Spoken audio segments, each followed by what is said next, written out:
Hi everyone, welcome back to my channel. Welcome to Nina's Chelsea Corner if you're new around here, and welcome to a match review looking at Middlesbrough 1, Chelsea 0 in the first leg of the semi-final of the Carabao Cup, you know, the domestic cup that we want to win this season. Guys, I always look forward to making content. I love making videos, I love doing match reviews, but today I just woke up and I was like, I just don't know how to process this game. How do I process this game? I thought I'm not going to do a video straight after the game because I was, pretty angry. I don't get angry often, but I was pretty angry with what I saw. And my reasons might differ to a lot of people's that I saw on Twitter or on YouTube. You know, everyone is rightfully fuming about a lot of things, and yes, let's just get straight into it. Before obviously I start, make sure you subscribe to my channel if you enjoy watching my content, like this video, and as I go through my thoughts, make sure you put yours in the comments down below so we can see how everyone's basically processing this game. So a lot of fury, a lot of rage, a lot of disappointment, and just very disappointing all round from Chelsea yesterday.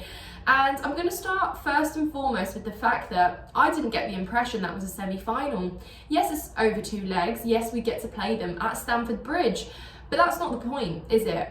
The point is that when you're in a semi-final, in a domestic cup that you haven't won for years and years, you should be there. You should be turned up mentally, you should be ready physically, and you should have all the energy to put and exert in this game. I didn't get that feeling. I didn't get a feeling that anyone really cared that this was a semi-final yesterday. So that's on the players first and foremost. And don't worry, I will talk about Pochettino because I know a lot of you are waiting to hear what my thoughts on Pochettino are. But I just want to talk about the mentality on that pitch. Middlesbrough, yes, playing at home, created a really good atmosphere. Their fans were basically, backing them, hosting Chelsea. It's going to be an exciting game. And unfortunately, teams look at us and think that Chelsea team is there for the taking. So actually, we have opposition coming into games against us where they basically know that they've got a chance. And that's already one up on Chelsea because Chelsea goes in with not much confidence. Apparently, you know, we're off the bounce of 3 wins in a row, guys, something that doesn't happen at Chelsea often. 4-0 against Preston and a clean sheet.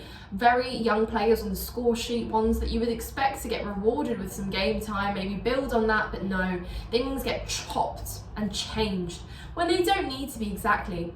I get we have injuries and I get that our bench was very depleted. We didn't have many options on there, but the way Pochettino set out just wasn't It wasn't the best in my opinion, and the in-game management, the tactical changes, the substitutions, nothing made sense and nothing really made us take a step forward or basically step up our game. If anything, it regressed, especially in the second half. And you know, it's the fact that against Preston, at least when there was a bad first half, things changed at half time. Yesterday, they didn't. They literally got worse.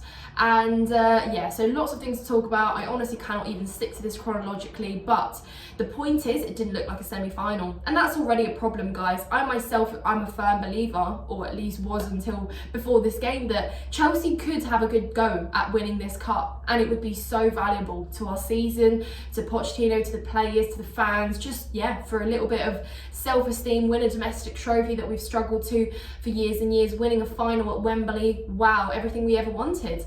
But do you know what my first thought, guys, was? Playing against Liverpool in a final, most likely. Where's the mentality coming from?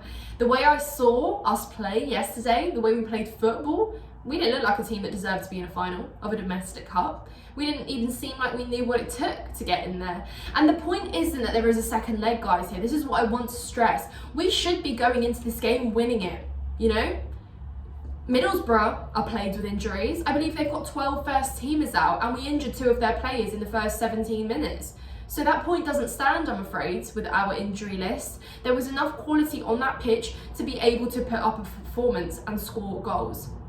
But yeah, let's get into the way we set up. So instead of starting Armando Broja, you know, our only striker at the minute that we have available, who scored against Preston, and we saw a lift in his presence on the pitch after that, he was instead left on the bench today with Cole Palmer playing as a false nine, with Sterling and Madueke. Obviously Madueke building on performances himself, glad to see him get a start, and Raheem Sterling, because we know that Raheem Sterling will start, you know. And Levi Colwill at left back, you know, the centre back at left back again, yet again.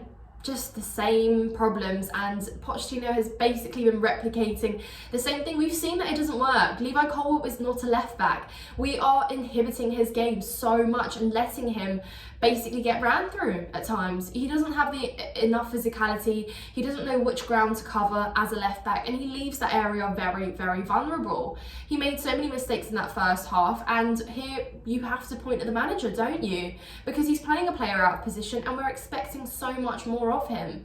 Fair enough, Ian Matson's out the door basically, but even with the opportunities this season that Pochettino had to start Ian Matson, he didn't. He started Levi Colwill ahead of him. He started Malo Gusto ahead of him in the left back role. And then the first game he did start was as a winger. Make it make sense. So we are so at fault for so many decisions like that we make, and here you just do have to look at the manager, because he overcomplicates things that don't need to be complicated. You know, Cole Palmer's been absolutely brilliant in his natural position for us this season, so why change it for this game when it didn't need to be? You know, what's the reasoning here? And after a player that scored that many goals for us has hit the ground running since his arrival, it's hard to just place the blame on him. Even though, yes, he could have scored a hat-trick. I don't know what happened to Cole Palmer in that first half, but it wasn't good enough. You know, 3 clear-cut chances. One with an open goal, one with a clear shot he had at the keeper when he was one-on-one, capitalised on a defensive error from Middlesbrough. And then the third one, basically he overthought it because he'd already missed 2 big chances, and you could see the thinking time on the ball he had. Put it on his left foot, easily could have curled it in, but it was, again, just a real stamp on his confidence at that point. So yeah, I mean, he obviously walked away with his head held low. Am I going to blame him? I mean, it's hard not to when you miss 3 clear-cut opportunities like that, but you know, when the whole rest of the squad was making nothing of it too, it's hard to just point a finger at a player that's played out of his position. But yeah, very different game if we'd scored those 3 goals. I genuinely reckon it would have been a very different game. We probably wouldn't have been sat here talking about Pochettino, but we are, because substitutions. Let's talk about substitutions. So obviously after in the first half, when we were trying to string passes, make something of the chances, we didn't. But you know, right before half time, guys, guess what we were doing? We were passing among ourselves at the halfway line. There was no intent of moving forward. There was no intent of trying to get anything before the break. And that's really worrying, you know? What are we doing? We're supposed to be chasing a leveller here, and instead we're just back passing and waiting for the ref to blow the whistle so we can walk into the tunnel, and then we have to walk back out because we're contracted to, remember? But if you'd asked them, they probably would have stayed in there, because those players looked defeated in the first half. Game was truly over in the first half, guys. You could see it. They were walking, they were like passing the ball. Like, you know, when you can't be bothered, you just want to get rid of the ball. That's exactly how it looked, which is, yeah, it's really sad. The least you can do is just continue on fighting. And then, as we would expect, of course, Middlesbrough were going to set up a low block in the second half, even though, guys, they still continued to press and push us out. How was that happening? Raheem Sterling, yet again, time and time again, making the wrong decision, overplaying the ball, overhitting it. Not only Madueke was getting ripped apart, but Raheem Sterling, why was he cut slack? Why was anything he did good? He got pushed off the ball so easily, yet he's supposed to be the senior player. And he got, yeah, humiliated at times. So substitutions. Enzo Fernandez, the one player that was attempting to at least make some forward passes, at least make something of his game, not make a rash decision every time he received the ball or just try and get rid of it for any sake.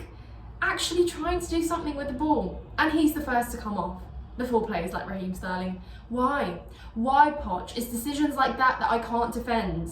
You know, you see something good in a player and instantly you change it. How does that ever get us anywhere? We are crying for some consistency here at Chelsea, but you will chop and change and make decisions that, Yeah, that just don't make sense. So that is something I can't defend. So yeah, I get why the fans are angry and furious. There's decisions like that you just don't need to make.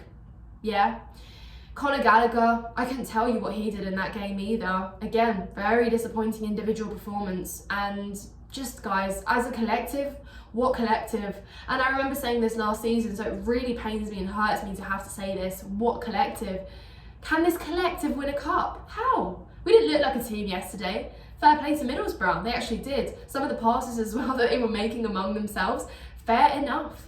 A team at home, plagued with injuries, wanting to get something out of that first leg. And they did, rightfully so. But Chelsea, there was no game plan, especially in the second half. So that's where you can blame Poch. What's the game plan here? We looked like we were playing football for whatever happens, freestyle football. What system? I don't identify a system in that game. So that's really what I'm most concerned with. Not about losing to a team that wanted to win more than us. The fact that there was no system on that pitch. I couldn't tell you what the plan was moving forward. It was literally freestyle. Do whatever you wish with the ball. Moving forwards, can you see patterns of play? Did you? I didn't. And it's exactly the fact that things chop and change so quickly when they don't need to. Guarantee you lineup's going to look very different against Fulham on the weekend. It's just inevitable, isn't it? So yeah, a lot of Pochettino out hashtags. In fact, it was trending on Twitter earlier, associated with the word sack. I just think we'll have a real issue here, like moving forward. You know, I'm someone that so firmly believes that time is needed here at Chelsea because of how inexperienced this young squad is, with how disjointed everything is in terms of what we're doing. But I think yesterday really showed me that people are right. What game plan do we have, and what is Pochettino's intention? Like, what are his tactics? What identity is he trying to install into this young squad? Because there are certain games that we do well, but is that just moments of individual brilliance? Is that just moments of capitalising on a chance that we do get? How many games, guys, have we seen that we've played a consistent full 90 minutes of good football?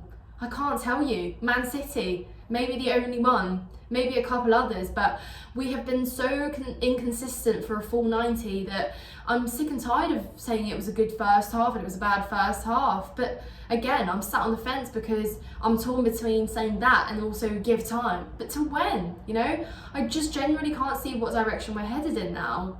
And that's so sad to say, but I think we had real issues with mentality. Poch didn't help either, and what urgency really was there? He wasn't on the sidelines trying to bump the players up. Come on, guys, let's get something out of here. There was none of that. None of that. You literally could have ended the game at a half time and nobody really would have cared. Yes, there is a second leg. I'm aware of that. But going into a final, that worries me too. Do these players have the mentality to play a final? Do they know what it takes to play a final? These are the questions that we pose. So yeah, guys, as it seems, we take, 2 steps forward and 5 steps backwards. Story of our lives, isn't it? So yeah, new year, same problems. How do we fix them? How do we fix them? Let me know your thoughts in the comments down below. I'll be there on Saturday against Fulham, hoping to get something from the Premier League and points added to the board. But really, yeah, it seems all wrong, guys. But if you want to point fingers, yes, okay, Pochettino has blame to take. The players also have blame to take, so blame equally. But also point upstairs. Did recruitment do the job well? Did the ownership do jobs well? And I know a lot of you do see the bigger picture and don't see just as shallow as Pochettino being the only problem. Yes, he is part of it, but he is just part of this whole bigger mess that exists at Chelsea Football Club right now. So it's very shallow to just blame it on Pochettino and just on him only. But yeah, guys, as you can see, shambles, really. I don't even know what I analysed and what I said, but what I saw, I didn't like. And then what hurt me even more was hearing Pochettino say that was a good performance and we deserved more. I'd rather him have stayed silent and not said anything than said those words, because that was not good enough, And I'm not that fan that is sitting here spoiled saying, oh, we should be beating Middlesbrough. Yes, we should be beating Middlesbrough, but we also should be actually putting on a good performance against Middlesbrough. Not everything is a scrape here. We should be coming out with a game plan and actually performing. Well, 72% possession, was it we had? Yeah.